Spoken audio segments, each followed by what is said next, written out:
एक लड़की, एक मोबाइल, ट्रैवल करने का शौक और एक सिंपल सा सवाल, क्या मैं अपने घूमने फिरने के शौक को अपना बिजनेस बना सकती हूँ? अब जरा सोचिए, आज हम कर्ली टेल्स का नाम सुनते हैं तो food, travel, celebrities, restaurants, hotels और संडे ब्रंच याद आता है। लेकिन शुरुआत में ऐसा कुछ नहीं था और यही कर्ली टेल्स की सबसे बड़ी कहानी है। मैं हूं Sunil Chaudhary, digital coach, business mentor. आज मैं आपको कर्ली टेल्स की कहानी इसलिए नहीं बता रहा कि आपको फूड या ट्रैवल का बिजनेस करना है। मैं आपको ये दिखाने आया हूं कि एक इंसान अपने इंटरेस्ट को ऑडियंस में और ऑडियंस को बिजनेस में कैसे बदल सकता है। लेकिन आगे बढ़ने से पहले एक छोटी सी बात, अगर आपको भी अपना सुपर सक्सेसफुल डिजिटल बिजनेस बनाना है, अपने फनल्स बनाने हैं, अपनी निश क्लैरिटी चाहिए और एक पावरफुल कम्युनिटी का हिस्सा बनकर पूरा सपोर्ट और हैंड होल्डिंग चाहिए, तो मुझे व्हाट्सएप कीजिए। आपको सिर्फ जानकारी नहीं मिलेगी, आपको पूरा रास्ता समझने और बिजनेस बनाने में सपोर्ट मिलेगा। अब आते हैं कर्ली टेल्स पर। देखिए, कामिया जानी पहले से बिजनेस वुमेन बनकर नहीं बैठी थी। वो बिजनेस जर्नलिस्ट और टीवी एंकर थी। उन्होंने ईटी नाउ, ब्लूमबर्ग टीवी और सीएनबीसी टीवी 18 जैसे मीडिया प्लेटफॉर्म्स पर काम किया। लेकिन अंदर से उनका मन कुछ और करने का था। उन्हें ट्रैवल पसंद था, उन्हें लोगों से मिलना पसंद था, उन्हें अपनी जर्नी लोगों के साथ शेयर करना पसंद था।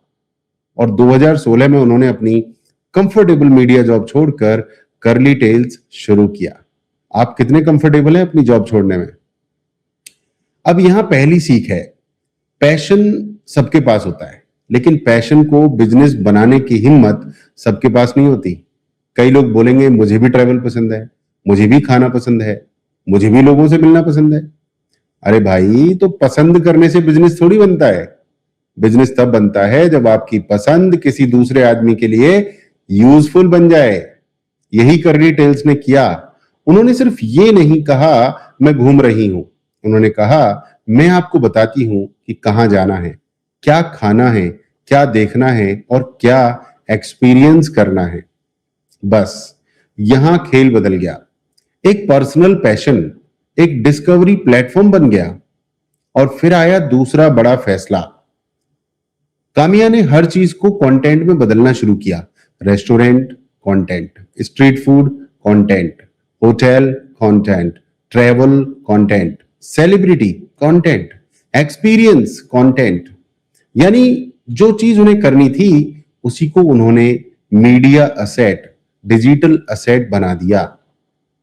और ये बहुत बड़ा फर्क है। आज बहुत लोग कंटेंट बनाते हैं, लेकिन उनका सवाल होता है आज क्या डालूं। कर्ली टेल्स का सवाल ज्यादा बड़ा था, हम ऑडियंस की जिंदगी में क्या नया दिखा सकते हैं। ये फर्क समझिए आप। कंटेंट क्रिएटर सोचता है मुझे क्या बनाना है, बिजनेस क्रिएटर सोचता है ऑडियंस को क्या चाहिए। यही असली डिजिटल बिजनेस है। और कर्ली टेल्स की ग्रोथ भी एक दिन में नहीं हुई। 2017 के आसपास प्लेटफॉर्म ने जोर पकड़ना शुरू किया। फिर short form videos, Facebook, Instagram और दूसरे प्लेटफॉर्म्स के जरिए ऑडियंस बढ़ती गई। कामिया जानी ने अपने एक पुराने लेख में बताया था कि 2018 में वो 9 महीने में 5 लाख फैंस तक पहुंच गई थी और उनका एक बड़ा यूएसपी लगभग 1 मिनट वीडियोस था। अब जरा सोचिए, एक समय एक इंसान, फिर छोटी टीम, फिर लाखों लोगों की ऑडियंस। यही होता है कंटेंट कंपाउंड इफेक्ट।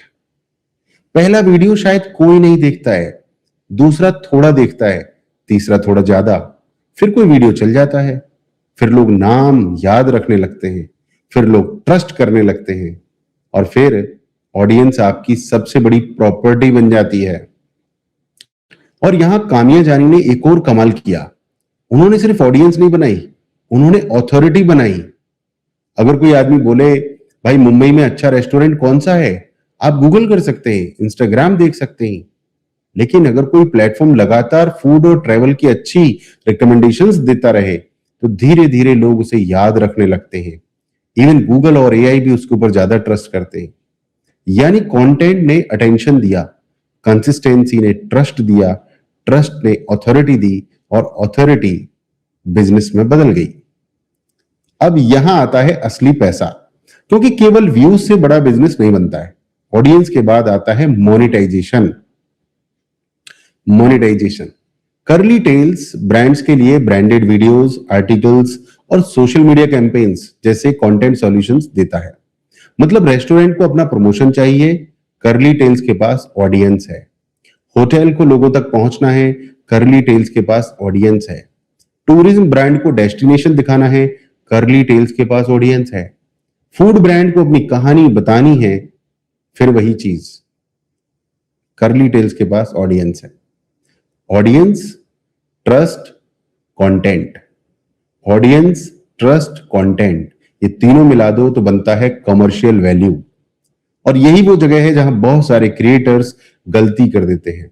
वो सोचते हैं मेरे 1 लाख फॉलोअर्स हैं, अच्छा है, लेकिन सवाल यह है उन फॉलोअर्स से बिजनेस कितना बन रहा है। 10 लाख फॉलोअर्स और जीरो बिजनेस, और दूसरी तरफ 50,000 लोगों की सही ऑडियंस और स्ट्रॉन्ग बिजनेस, तो कौन ज्यादा सक्सेसफुल है? जाहिर है दूसरा, क्योंकि फॉलोअर्स सिर्फ एक नंबर है, ऑडियंस असेट है और ट्रस्ट बिजनेस है।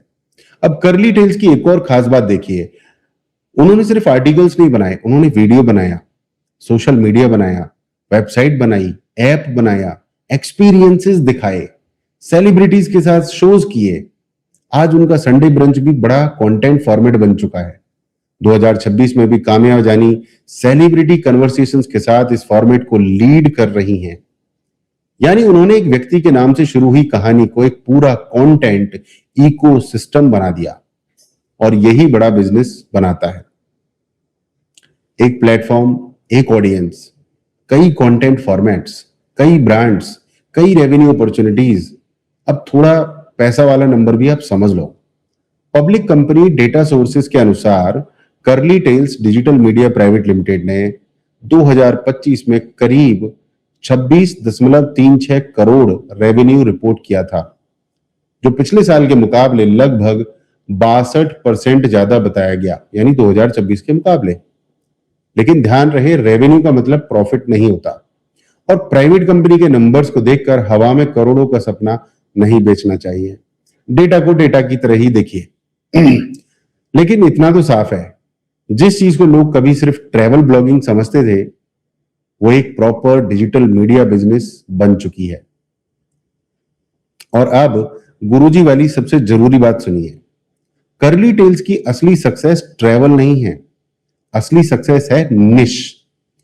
निश, उन्होंने सब कुछ करने की कोशिश नहीं की, उन्होंने फूड, ट्रैवल, लाइफस्टाइल और एक्सपीरियंसेस के आसपास अपनी पहचान बनाई। फिर उसी पहचान पर कंटेंट बनाया, फिर ऑडियंस बनाई, फिर ट्रस्ट बनाया, फिर ब्रांड्स को जोड़ा, फिर बिजनेस बनाया। और यही फॉर्मूला आप भी अपना सकते हैं। आपको कर्ली टेल्स की कॉपी नहीं करनी, आपको उनका बिजनेस थिंकिंग समझना है। आप कोच हैं तो कोच बनकर कंटेंट बनाइए, आप डॉक्टर हैं तो अपनी नॉलेज को आसान कंटेंट में बदलिए, आप टीचर हैं तो अपनी टीचिंग को डिजिटल असेट बनाइए, आप एंटरप्रेन्योर हैं तो अपनी जर्नी को स्टोरी बनाइए। क्योंकि आज के जमाने में सिर्फ अच्छा काम करना काफी नहीं है, लोगों को पता भी होना चाहिए कि आप अच्छा क्या करते हैं, और यही कंटेंट करता है। तो अगली बार जब आप कर्ली टेल्स की कोई वीडियो देखें तो सिर्फ ये मत देखना कि वाह कितना अच्छा खाना दिखा रहे हैं, एक बार उसके पीछे का बिजनेस समझने की कोशिश करना। एक मोबाइल से शुरू हुई कहानी, एक डोमेन, एक कैमरा, एक ऑडियंस, और फिर एक पूरा डिजिटल बिजनेस। और यही आज की सबसे बड़ी सीख है, पहले ऑडियंस बनाओ, पहले ऑडियंस बनाओ, फिर ट्रस्ट बनाओ, फिर बिजनेस बनाओ। उल्टा मत कर देना भैया, पहले प्रोडक्ट लेकर बैठ गए, फिर बेचने लगे और सामने कोई खरीदने वाला ही नहीं है, फिर बोलते हैं मार्केट खराब है। नहीं भाई, कभी कभी मार्केट खराब नहीं होता, आपका मॉडल खराब होता है। अगर आपको भी अपने नॉलेज, एक्सपीरियंस या पैशन को एक प्रॉपर डिजिटल बिजनेस में बदलना है, फनल्स, निश क्लैरिटी, कंटेंट स्ट्रेटजी और कम्युनिटी के साथ पूरा सपोर्ट चाहिए, तो व्हाट्सएप पर मुझसे जुड़िए। मैं हूं Sunil Chaudhary, digital coach, business mentor. और याद रखिए, नॉलेज आपके पास पहले से हो सकती है, लेकिन उसे बिजनेस असेट बनाना सीखना पड़ता है प्रॉपर कोच की मदद से। इस वीडियो में इतना ही। नमस्कार, जय हिंद, जय भारत।